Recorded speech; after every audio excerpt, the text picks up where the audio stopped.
बॉलीवुड की मारूफ अदाकारा जैकलीन फर्नांडिस एक बड़े मुकदमे में फंस गई हैं।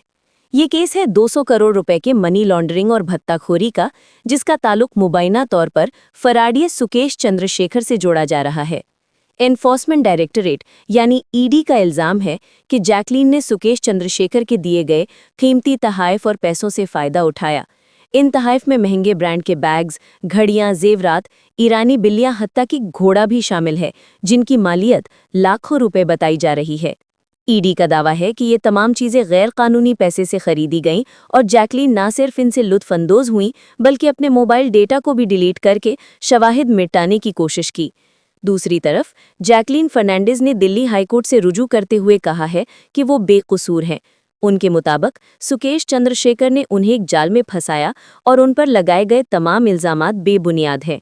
ये मामला इस वक्त अदालत में ज़ेरे समात है। फिलहाल कोई हतमी फैसला सामने नहीं आया, लेकिन ये केस ना सिर्फ उनकी शोहरत बल्कि बॉलीवुड की दुनिया में भी हलचल मचा रहा है। क्या जैकलीन बेगुनाह साबित होंगी या फिर सुकेश चंद्रशेखर के साथ उनका नाम भी इस बड़े मालियाती स्कैंडल में शामिल हो जाएगा? ये फैसला आने वाला वक्त ही बताएगा।